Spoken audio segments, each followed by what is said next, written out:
Alerta vermelho. Capítulo 4. Podemos arranjar uma mulher para mantê-lo quente à noite. A sede londrina do BCG fica bem em cima da estação Green Park, da linha Piccadilly do metrô, no coração de Mayfair. Eu me apresentei na recepção e fui conduzido até a sala de John Lindquist, que mais parecia com a sala de um professor amalucado, lotada de livros e papéis empilhados em toda parte. Só de olhar, percebi logo que John era uma espécie de anomalia. Americano, vestindo terno Savile Row, gravata Hermès e óculos com armação de chifre, ele parecia ser uma versão mais refinada de Chip ou Winthrop. Mas ele tinha também uma atitude meio desajeitada e deslocada. Ao contrário de seus correspondentes mais jovens e com sangue azul da JP Morgan, a voz de John era suave, quase um sussurro, e ele nunca olhava diretamente nos olhos. Depois de me acomodar em sua sala, ele falou: "O pessoal de Chicago me disse que você quer trabalhar no leste europeu, certo? Você é a primeira pessoa do BCG que eu conheço que quer trabalhar lá."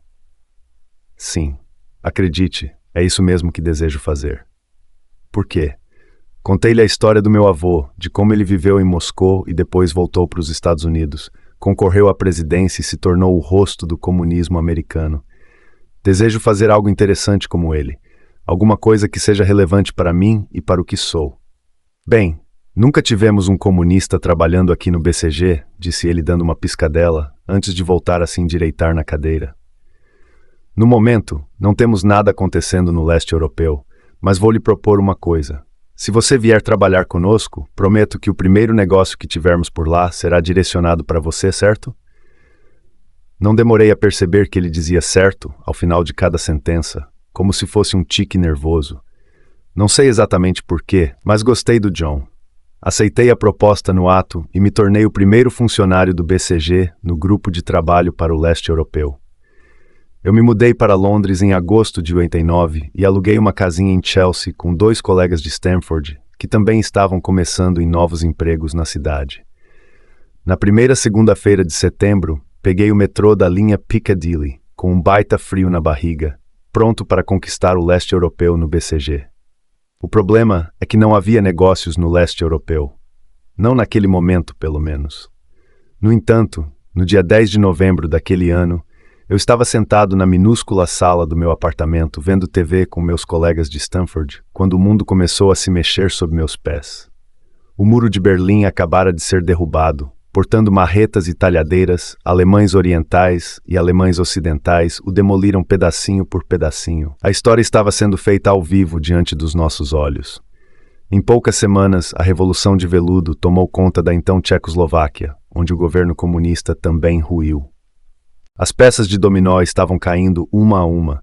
Em pouco tempo, a Europa inteira estaria livre. Meu avô tinha sido o maior comunista dos Estados Unidos. Naquele momento, vendo tais acontecimentos, decidi que queria ser o maior capitalista do leste europeu. Minha primeira chance surgiu em junho de 1990. John apareceu à porta da minha sala e disse: "Oi, Bill. É você que queria ir para o leste europeu, certo?" Aqueci. "Excelente. O Banco Mundial está precisando de consultores especializados em reestruturação para ir à Polônia. Preciso que você monte uma proposta de consultoria para recuperar uma empresa de ônibus, certo? Ok, só tem um problema. Eu nunca elaborei uma proposta dessas antes. O que devo fazer?" "Fale com Wolfgang, ele vai lhe dizer o que fazer." Wolfgang Schmidt. Só de ouvir o nome dele, eu já ficava arrepiado. Era um dos gerentes que comandavam algumas das equipes de projetos no dia a dia. Era considerado por muitos um dos gerentes de trato mais difícil do escritório de Londres. Austríaco, com pouco mais de 30 anos, tinha prazer em berrar, forçar as pessoas a trabalharem a noite inteira, maltratar e depois dispensar jovens consultores. Ninguém gostava de trabalhar para ele, mas se eu realmente tinha planos de ir à Polônia, teria que trabalhar para ele. Eu nunca havia estado em sua sala antes, mas sabia onde ficava. Todo mundo precisava saber, nem que fosse só para ficar bem longe. Fui até lá e encontrei uma bagunça generalizada. A sala estava cheia de caixas de pizza vazias, papéis amassados e pilhas de relatórios. Wolfgang estava debruçado sobre um grande fichário, deslizando o dedo pela página. Sua testa suada brilhava na luz fluorescente e o cabelo desgrenhado apontava em todas as direções. Sua camisa cara feita sob medida estava para fora da calça e a barriga redonda despontava de um dos lados. Limpei a garganta. Ele ouviu e inclinou a cabeça em minha direção. Quem é você? Bill Browder. O que você quer? Não vê que estou ocupado?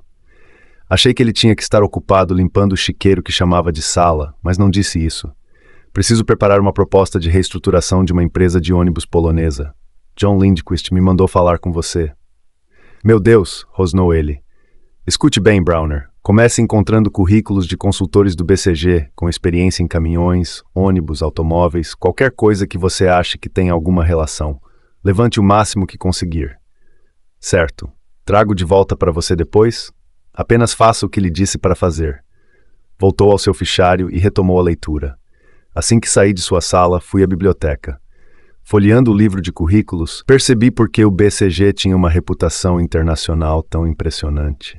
Havia ali gente com experiência em todos os ramos de atividade e em todos os cantos do planeta. No escritório de Cleveland, havia um grupo especializado em indústria automobilística. Um grupo de Tóquio havia trabalhado na implantação do sistema Just-in-Time de gerenciamento de estoque para fabricantes de automóveis japoneses. Em Los Angeles, havia especialistas em pesquisas de operações. Fiz cópias do material sobre esses grupos e voltei à sala de Wolfgang. Já de volta, Browder. O nome é... Ok. Olha, estão surgindo alguns outros projetos na Polônia e os caras que estão preparando as propostas para eles vão lhe dizer o que fazer a partir de agora. Não tenho tempo para cuidar disso. Por favor, se você não se importa. Wolfgang então apontou a mão aberta para a porta da sala, indicando que eu deveria sair. Achei os outros consultores e felizmente eles estavam mais que dispostos a me dar uma mãozinha. Ao longo das semanas seguintes, fizemos cronogramas, planos de trabalho e reunimos informações adicionais que atestavam as extraordinárias qualidades do BCG.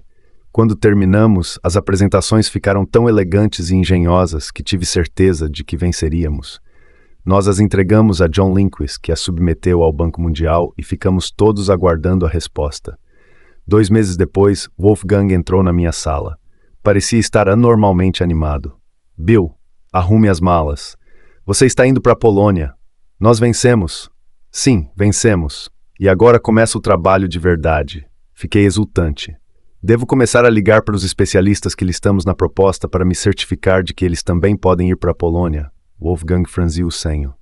Do que você está falando? É claro que não. Só você vai trabalhar nesse projeto. Com a palma da mão, ele deu uma batidinha no batente da porta, virou-se e foi embora. Inacreditável. Eu tinha incluído profissionais impressionantes na proposta, e tudo o que os poloneses iriam receber era eu? Um consultor associado com menos de 1 ano de casa que não conhecia nada sobre ônibus, nem sobre qualquer outro negócio. Fiquei chocado, mas guardei meu receio para mim mesmo. Era a missão com que eu sempre sonhara. Simplesmente teria de ficar quieto e fazer dar certo.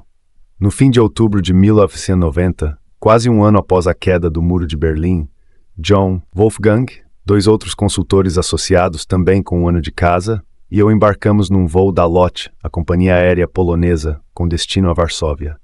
Lá fomos recebidos por 4 representantes do Banco Mundial e 2 funcionários da AutoSan, a fabricante de ônibus em apuros que deveríamos ajudar a escapar da falência. Pegamos nossa bagagem e embarcamos no ônibus da própria AutoSan, que nos levaria à sede da empresa, em Sanok. Foi uma longa viagem. Varsóvia rapidamente ficou para trás e logo seguimos pelo interior da Polônia. O outono estava chegando ao fim e a paisagem era pitoresca, mas também um pouco deprimente. O regime comunista polonês tinha acabado de cair e as condições do terreno eram mais duras do que eu esperava. Era como entrar numa máquina do tempo programada para voltar a 1958. Carros antigos, cavalos puxando carroças pelo acostamento, fazendas abandonadas, moradias, os famosos e onipresentes prédios de concreto soviéticos desmoronando.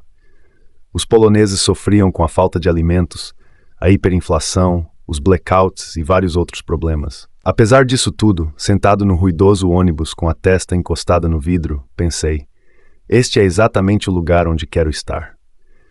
O caminho estava aberto e cheio de possibilidades. 6 horas depois chegamos a Sanok, cidade com menos de 50 mil habitantes, localizada na extremidade sudeste da Polônia, uma região montanhosa e coberta de florestas, a 16 quilômetros da fronteira com a Ucrânia. Chegamos ao restaurante da empresa para um banquete do qual participaram os diretores da AutoSan e executivos do Banco Mundial. Nenhum dos convidados quis tocar na comida. Costela de porco gordurosa, batatas excessivamente cozidas e uma espécie de gelatina condimentada contendo pedaços de carne de porco. À parte o cardápio pouco apetitoso, pairava no ar um odor insidioso de solvente industrial exalado pela fábrica que ficava ali perto. Tive a impressão de que todo mundo que não era de Sanok queria sair daquele lugar o mais rápido possível, mas os diretores da empresa não permitiriam isso, de modo que os brindes e discursos continuaram noite adentro.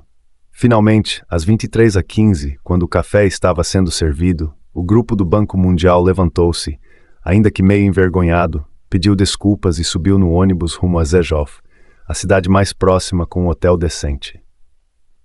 Meus colegas do BCG esperaram até que o pessoal do Banco Mundial já estivesse suficientemente longe para também se levantar e pedir licença para sair. Já na rua, Wolfgang negociou com 2 taxistas a volta para Varsóvia ainda naquela noite, mesmo sabendo que enfrentariam de novo 6 horas de estrada. Fui o único que sobrou. O consultor de 26 anos, com um diploma de MBA e apenas 1 ano de experiência a quem caberia salvar aquela empresa da ruína. Depois do café, despedi-me dos diretores, que pareciam não entender que eu não era nada comparado às pessoas que tinham acabado de ir embora. Então fui levado para o Hotel Turista, que seria o meu lar por alguns meses. O Turista ficava em um prédio bolorento de concreto, de 4 andares, a 2 quadras do rio San. Como não tinha elevador, eu precisava subir pela escada. O corredor era estreito e mal iluminado, e meu quarto era minúsculo. Mais parecido com um vestíbulo, tinha 2 camas de solteiro encostadas em paredes opostas, e o único espaço vazio no chão era justamente o vão entre as camas. Presa à parede acima de uma das camas, havia uma TV em preto e branco de 13 polegadas. Espremido entre as 2 cabeceiras, um criado mudo simples e cafona. Sobre ele, um solitário abajur e, logo acima, uma janelinha que dava para um terreno baldio. Não era nada luxuoso, mas eu estava tão animado por estar na Polônia que não me importei. Tentei usar o telefone, um aparelho de plástico com disco em vez de teclado, mas a única conexão possível era com a senhora da recepção, que não falava nenhuma palavra em inglês. Desfiz a mala e enfiei as roupas no armário. O quarto era frio e o aquecedor não estava funcionando. Então tive que vestir o casaco de pele que levara para o inverno que despontava. Liguei a TV. Só havia 3 canais, todos em polonês. Um passava notícias, outro era de futebol e o outro transmitia um programa sobre ovelhas. Desliguei a TV e fiquei mexendo no rádio de ondas curtas que havia levado. Não consegui sintonizar nada e acabei desistindo. Fui para a cama e tentei dormir, mas fazia muito frio. Mexe no aquecedor, girei a válvula perto do chão, mas nenhum calor saía. Normalmente eu teria ligado para a recepção, mas devido à barreira da língua, isso não ajudaria em nada. Peguei algumas roupas no armário, transferi o cobertor da outra cama para a minha e me enterrei sob aquele monte de tecidos. Embora eu estivesse usando meu casaco de pele, também não foi suficiente. Eu me virei e revirei a noite inteira e mal consegui dormir. Quando o sol começou a subir, fui para o chuveiro na esperança de que pelo menos a água me aquecesse. Abri a torneira e esperei pelo jato quente, mas o melhor que consegui foi água morna. Pulei o banho, vesti minhas roupas e desci até o pequeno restaurante do Turista para conhecer meu intérprete. Um homem esguio vestindo um terno cinza de poliéster que lhe caía mal, levantou-se num salto assim que apareci. Ele colocou um jornal enrolado debaixo de um dos braços e estendeu a mão. Sr. William? Apertei sua mão. Sim, sou eu mesmo. Olá, meu nome é Leszek Sikorski, disse animado. Leszek era um pouco mais velho e mais alto que eu. Tinha cabelos castanho claros, brilhantes olhos verdes e uma barba cuidadosamente aparada. Em diferentes circunstâncias ele até seria boa pinta, mas o terno mal ajambrado e os dentes estragados anulavam essa hipótese. Sente-se, por favor, disse ele apontando para uma cadeira. Dormiu bem? Perguntou, praticamente gritando ao final da frase. Na realidade, passei frio. Não havia aquecimento no quarto. É verdade, eles só vão ligar o aquecimento depois do início oficial do inverno. Ele mais uma vez gritou a última palavra. Falava inglês de maneira tão pouco natural que concluí que aprendera o idioma usando fitas cassete de algum curso de idiomas. A garçonete apareceu e me serviu chá enquanto Leszek lhe dizia algo em polonês. Depois que ela se afastou, perguntei o que ele tinha dito. Disse para trazer seu café da manhã. Tem um cardápio? Não. Só um café da manhã. Alguns minutos depois chegou o café da manhã. Salsichas cozidas demais e um tipo estranho de queijo polonês processado. Eu estava com tanta fome que mandei tudo para dentro. Leszek comeu com diligência, sem demonstrar desgosto nem qualquer ânimo. No meio da refeição, com a boca cheia de comida, ele perguntou: Você é de Londres, não é? Sou, sim. Um grande sorriso se abriu em seu rosto. Então peço um favor. Ele abaixou a voz e sussurrou: Você pode me apresentar a Samantha Fox? Samantha Fox era uma cantora pop inglesa de seios grandes que começara a carreira fazendo topless na página 3 do tabloide The Sun. Olhei para Leszek, confuso, e respondi: Lamento, mas acho que não será possível. Eu não a conheço. Ele se reclinou na cadeira com uma expressão de desconfiança e insistiu: Mas você precisa me ajudar. Você é de Londres. Leszek, eu gostaria muito, mas Londres tem 7 milhões de habitantes. Eu não queria ser rude com ele, mas aquilo era ridículo. Como eu conseguiria salvar da falência aquele fabricante de ônibus, se meu principal contato com o mundo exterior era um sujeito estranho, obcecado por uma modelo da Inglaterra que fazia topless? Depois do café da manhã, Leszek e eu saímos do hotel e nos apertamos dentro de um minúsculo Fiat Polski vermelho que a empresa havia providenciado para mim. Depois de várias tentativas, consegui ligar o motor. Leszek sorria enquanto me indicava o caminho para a sede da AutoSan, um prédio de concreto branco de 7 andares perto do rio. Estacionamos e, ao passar pelo saguão de entrada, detectei o mesmo odor desagradável de solvente industrial que sentira no jantar na véspera. Pegamos o elevador até o último andar e fomos para a sala do diretor-geral. Ele estava à porta, como se fosse um leão de chácara. Seus ombros largos ocupavam praticamente todo o vão, exibindo um largo sorriso sob um espesso bigode. Ele parecia ter o dobro da minha idade e tinha trabalhado na AutoSan a vida inteira.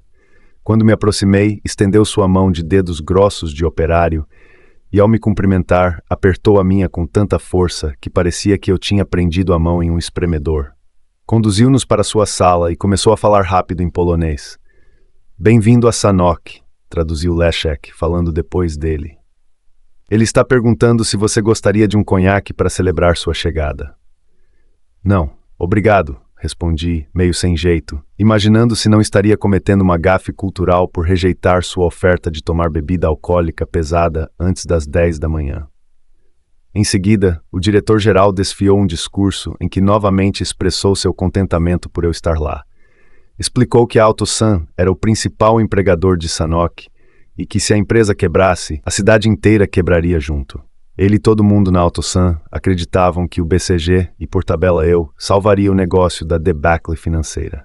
Tentei exibir um semblante de seriedade e anuía com a cabeça ao que ele me dizia, mas no meu íntimo estava totalmente atormentado pela dimensão da minha responsabilidade. No fim do seu breve discurso, ele disse: Sr. Browder, antes de você começar a trabalhar, não posso deixar de lhe perguntar: há alguma coisa que possamos fazer para tornar sua estada em Sanok mais agradável?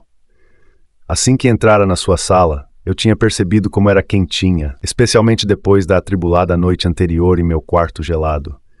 Notei num canto um pequeno aquecedor que emitia um leve zumbido e um reconfortante brilho cor de brasa. Olhando para o aparelho, perguntei, vacilante: Você consegue arranjar um aquecedor como esse para o meu quarto?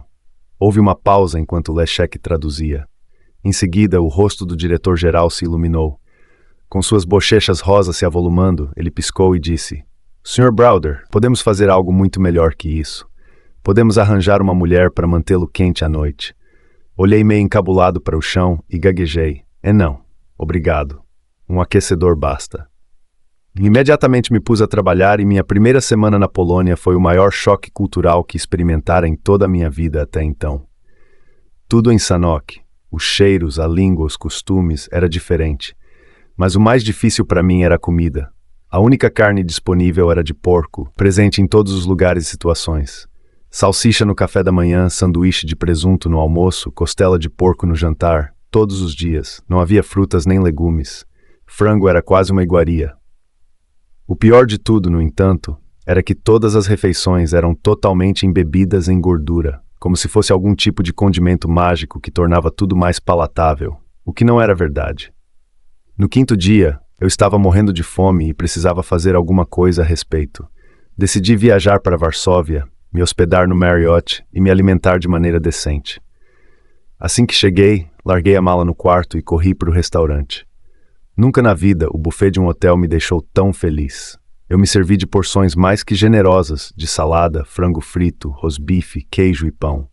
Comi como um animal e ainda repeti 2 vezes. Eu estava pronto para atacar a sobremesa quando meu estômago começou a rosnar. Se eu não chegasse rápido a um banheiro, as coisas poderiam ficar feias. Estava cruzando o saguão o mais rápido possível rumo ao banheiro quando me deparei, bem à minha frente, com Wolfgang Schmidt. "Browner, que diabo você está fazendo em Varsóvia?" inquiriu. Fiquei tão surpreso ao vê-lo que não sabia o que dizer. Como? Como era sexta-feira à noite, decidi que seria sexta-feira à noite. Latiu Wolfgang. Você está brincando comigo. Você precisa voltar imediatamente para Sanuk. É Sanok, corrigi, mudando meu peso de um pé para o outro. Não importa que merda seja. Você precisa voltar lá e socializar com o cliente no fim de semana. É assim que funciona esse negócio. Os gases no meu estômago eram tão intensos que eu mal podia ouvir Wolfgang. Certo, vou voltar. Desculpe, eu realmente... O banheiro estava bem ali e o tempo passava. Tudo bem, Browner. Quando ele finalmente saiu da minha frente, corri para o banheiro em velocidade máxima. Depois do inesperado encontro com Wolfgang, fiquei tão intimidado que não ousei mais colocar os pés em Varsóvia. Em vez disso, nos fins de semana, pegava meu Fiat Polski e saía rodando pela zona rural em busca de comida. Parava em pequenos restaurantes e, como não falava uma palavra de polonês, apontava para 3 ou 4 entradas no cardápio, na esperança de que ao menos uma fosse palatável. Rezava para que viesse frango, e às vezes vinha mesmo. Eu podia me dar a esse luxo porque a moeda polonesa, o zloty, estava tão depreciada que cada prato custava o equivalente a 45 centavos de dólar. Era legal sair de Sanok, mas, por mais longe que eu fosse, a comida continuava horrível. Nas 8 semanas desde que chegara lá para o início do projeto, eu tinha perdido mais de 6 quilos. A dificuldade com alimentos era apenas um dos sinais de quão dramática era a situação do país como um todo. A Autosan era uma bagunça total à beira do desastre. Após a terapia de choque econômica implementada com a queda do comunismo, o governo polonês cancelara todos os seus pedidos de ônibus da Autosan. Por causa disso, a empresa perdera 90% de suas vendas e precisaria encontrar uma nova rede de clientes ou cortar custos de forma radical. Os ônibus produzidos pela Autosan estavam entre os piores do mundo, o que tornava quase impossível encontrar novos clientes. A única saída plausível para a empresa evitar a falência era demitir muita gente. Como toda a cidade dependia da companhia para sobreviver, essa era a última notícia que eles queriam receber. E também a última que eu gostaria de lhes dar. Tudo isso me incomodava demais, fazendo com que minhas ideias românticas sobre fazer negócios no leste europeu começassem a se dissipar rapidamente. Eu não queria prejudicar aquelas pessoas. 3 semanas antes das festas de fim de ano, com minha apreensão e aflição aumentando cada vez mais, encontrei-me com Leszek para nosso ritual de café da manhã. Eu havia aprendido a evitar assuntos ridículos como Samantha Fox, simplesmente me mantinha calado e ele respeitava. Apesar do nosso início desajeitado, percebi que Leszek era um sujeito sincero e prestativo, e depois de passarmos quase 2 meses juntos diariamente, comecei a ir com a cara dele. Lamentei que fosse ele quem tivesse que traduzir minhas recomendações para a diretoria da Autosan, e mais que isso, sabia que quando finalmente partisse de Sanok, sentiria saudade dele. Naquela manhã, estava comendo fatias de salsicha quando algo no jornal de Leszek que estava na mesa chamou minha atenção. Ele parecia estar olhando os classificados de anúncios pessoais, e eu tratei de ver mais de perto. Em pequenos blocos, havia números, dados financeiros, rodeados por palavras que eu não sabia ler. Inclinei-me e perguntei: Leszek, o que é isso? São as primeiras privatizações na Polônia, respondeu ele com orgulho. Eu já tinha ouvido falar que a Polônia estava privatizando suas antigas empresas estatais, mas totalmente absorvido pelo trabalho na Sanok, não estava acompanhando nada daquilo. Interessante. Que número é este aqui? Perguntei, apontando para o alto da página. Este é o preço da ação, e este aqui, o lucro no ano passado. E este aqui, o número de ações que serão postas à venda. Fiz alguns cálculos rápidos. Pelo preço de cada ação, a empresa valia 80 milhões de dólares, enquanto o lucro no ano anterior tinha sido de 160 milhões, o que significava que o governo polonês estava vendendo a empresa por metade do lucro do ano anterior. Fiquei chocado. Traduzindo em termos bem simples, quem investisse seu dinheiro nessa empresa recuperaria o investimento em 6 meses se a companhia continuasse em atividade. Perguntei tudo de novo, só para ter certeza de que não estava deixando passar nada. Não estava. Aquilo era extremamente interessante. Fizemos o mesmo exercício com algumas outras empresas mencionadas no jornal, e os resultados eram mais ou menos os mesmos. Eu nunca havia comprado uma ação na minha vida, mas naquela noite, deitado na cama, não conseguia parar de pensar nas privatizações polonesas. Eu pensava, preciso fazer isso. Afinal, não é exatamente para isso que estudei administração. Meu patrimônio naquele momento totalizava 2 mil dólares.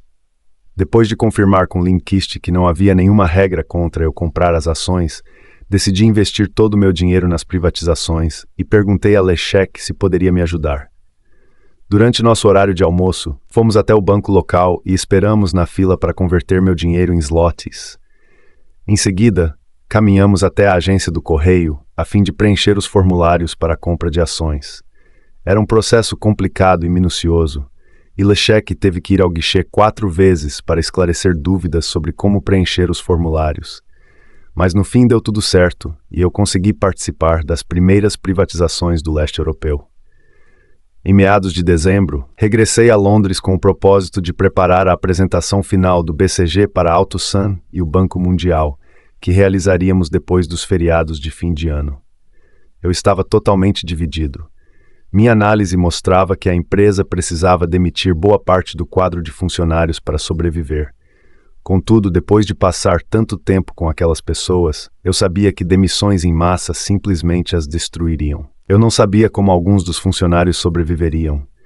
Pensei em Leszek e sua família e nas privações que já eram obrigados a enfrentar. Eu tinha que recomendar demissões, mas queria também amenizar o golpe. Decidi então apresentar a alternativa das demissões em nosso relatório apenas com uma das possíveis opções estratégicas, na esperança de que, em última instância, o governo considerasse a outra opção, continuar subsidiando a AutoSun. Mas quando fiz essa apresentação mais amena para Wolfgang em Londres, ele ficou furioso. Que merda é essa? São as opções que eles têm. Você é burro ou o quê? Eles não têm merda de opção nenhuma. Eles precisam dispensar todo mundo, brother. Ele estava sendo um bom de um filho da puta, mas pelo menos acertou meu nome. Wolfgang me forçou a tirar todas as outras opções estratégicas e me obrigou a passar a apresentação para outro consultor a fim de retificar a análise. O BCG recomendou que a AutoSun demitisse a maioria dos seus empregados. Voltamos para Sanok e Wolfgang insistiu que eu comandasse a apresentação das nossas conclusões. Equipes do BCG, do Banco Mundial e a alta diretoria da AutoSun se reuniram na maior sala de reuniões da empresa. A luz foi apagada, liguei o projetor e preparei as transparências. Para começar, mostrei um slide que resumia o total das demissões. Deu para ouvir os suspiros das pessoas. Em seguida, descrevi as recomendações de demissões por departamento. Leszek traduzia tudo, nervoso. A cada novo slide, a reação de choque diminuía e dava lugar à raiva, com as pessoas começando a me questionar. Os representantes do Banco Mundial olhavam para John e Wolfgang na esperança de que eles interviessem, mas ambos simplesmente evitavam os olhares dos nossos clientes e permaneciam calados. Quando terminei, todo mundo na sala estava me encarando. O diretor-geral permaneceu particularmente calado, me olhando com ar de profunda decepção. Eu deveria ter sido o cavaleiro em uma armadura brilhante que salvaria a AutoSun, mas em vez disso, era um traidor. Fui tomado por sentimentos de raiva, insegurança e humilhação. Pensando bem, no fim das contas, talvez o leste europeu não fosse o meu lugar. Contudo, fui embora da Polônia com pelo menos uma certeza. Eu detestava dar consultoria. Durante os meses seguintes, pensei muito sobre a AutoSun, sobre o que tinha acontecido e se eu poderia ter feito alguma coisa diferente. A comunicação com eles era quase impossível, mas soube tempos depois que o governo polonês tinha ignorado completamente as recomendações do BCG e continuado a subsidiar a empresa. Em geral, Consultores esperam que suas recomendações sejam seguidas, mas neste caso, eu estava muito feliz por isso não ter acontecido. A única ligação que restava com a Polônia era minha pequena carteira de ações, que eu checava regularmente. Depois que fui embora de Sanok, as ações tiveram uma alta consistente. A cada ponto percentual de valorização, eu me convencia ainda mais de que enfim tinha encontrado meu caminho. O que eu realmente queria na vida era ser investidor nas privatizações no leste europeu. O tempo provou que eu não poderia estar mais certo. Ao longo do ano seguinte, o valor do meu investimento dobrou e tornou a dobrar um ano depois.